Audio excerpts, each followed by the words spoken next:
Well, good morning, everybody. Welcome back to Critical Mass. We got Paul, we have Dawn, and we have Mark in the background. And Mark is looking better than ever. I think he's lost a few pounds. He has. Never seen him look as this good. So this is our first ever car review outside of a train station at like 6 in the morning Yeah. on a cell phone. Yeah. Not happy about this. But we just went and saw The Gentleman last night. And not a lot of buzz about this movie. So we're going to talk about if it's worth seeing or not. I can show you reviews Paul has posted on YouTube. Tell me honestly, when did you last like, comment, and subscribe? I can open your eyes. I like butter on popcorn, and I'll give you my opinion from the backseat of my ride. A new review. I'll share my awesome point of view, and now it's time to go to the show, so I can share a new review with you. All right. Premise of the movie? Premise of the movie, you have this guy who worked his way up to be a marijuana drug King. king, yeah. Yep. So over in Britain, I guess. And he wants to get out of the business. I guess he's had enough. And so he goes to try to sell it. And things start happening in the business to prevent him from selling. And so he sends his goon off to fix things. Sound good? About right. And it's a bit of it's not as dramatic of a movie as you think it is. It's also a little bit of comedy in the movie as well. Yeah, because it's not really about what's happening at the time. You have Hugh Grant playing a character. He's a reporter, and he's basically telling the story of what he believes happened in order to extort money. Yeah. And so the whole movie is Hugh Grant telling the story.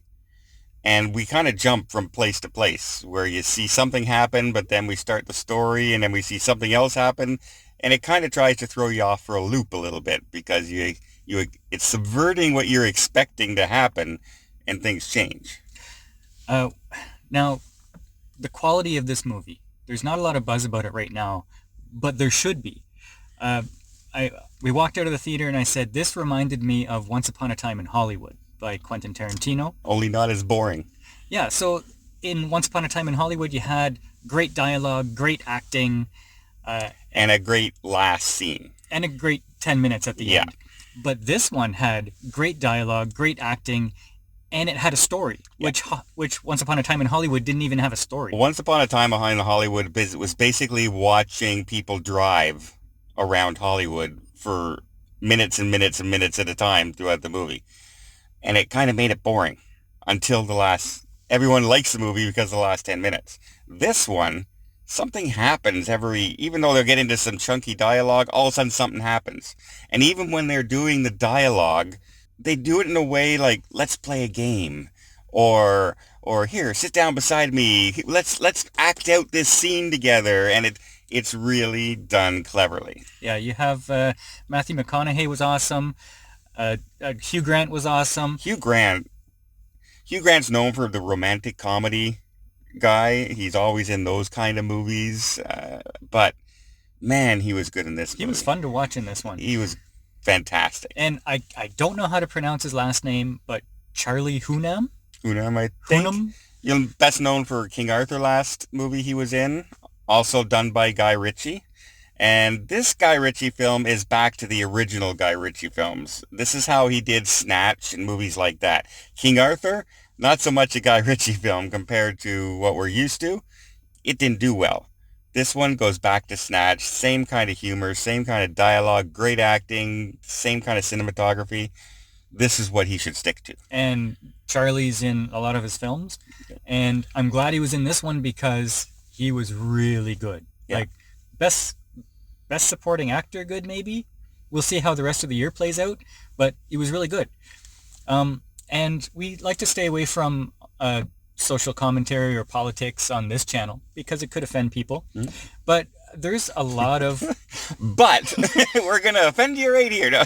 but there's a lot of movies that disappoint me because their social messaging is so strong. Yeah. And instead of focusing on story, they focus on the social messaging, like Charlie's Angels say. And this movie was a movie done right. You had people are going to be happy that there was a gay person, a gay character in the movie. There was a strong, capable female character in the movie. There was lots of diversity, ethnic diversity in the movie. And it wasn't always in your face. It was just normal. Yeah. And it was great. And at one point, they do kind of call out on that where there's two wrestlers talking. One guy's trying to get the guy into the ring, and he says, he calls him Black something.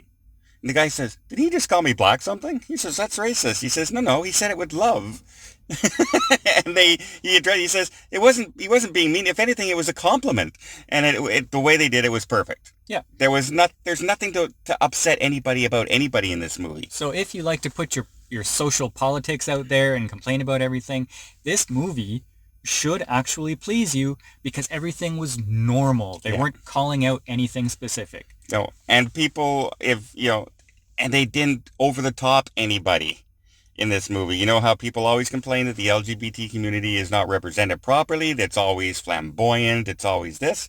This is just a normal person doing his normal stuff, and that's all it is. Yeah. So this is a movie that forces you to cheer for bad guys because that's all there is in the movie, bad guys. Colin Farrell, he's kind of a bad guy. He's like this fringe character that's just kind of brought in, but he's trying to do good in the community. And for his little bit part, I kind of enjoyed what he had to do. Yeah. There was nobody in this movie I said, oh, I wish they didn't cast that person. No, I really enjoyed this movie so far. What do you think? I gave Bad Boys a 7, but I said it because I also saw Dr. Dolittle right after, so perhaps I was a little generous with that. This is at least a 7.5, I think. Yeah, I think this is a cool 7.5. Yeah. 7.5 for me is I went to the movie and I enjoyed it, and this one was more than I enjoyed it. I enjoyed it and it was pretty good quality. Yeah, and if this comes on Netflix again, I would watch it. Absolutely. Where some other movies that I liked it, but, I'll never watch it again. This, I will watch 10 times more than I'll watch any of the new Star Wars movies. If Once Upon a Time in Hollywood and Little Women and Jojo Rabbit are up for Best Picture of 2019, this is better than those movies. So, I don't know, you gotta see it, I guess. So yeah, high thumbs up, 7.5. We highly recommend The Gentleman. Not a lot of buzz, but guess what? There's nothing else in theaters right now. Go see it. It's definitely going to be the best film, maybe all of this rest of this month and possibly next month with what's coming out. So, hope you enjoyed this car review in front of a train station. On a cell phone. On a cell phone. You didn't have to say that. They wouldn't have known that. But Mark, what did you think? Yeah, great. It's always appreciative when Mark puts in his 2 cents because we really appreciate his thoughts on everything. So I hope you did like this. If you did, why not check out some of our other content down here below? And until next time, we'll see you on the channel and maybe on the train.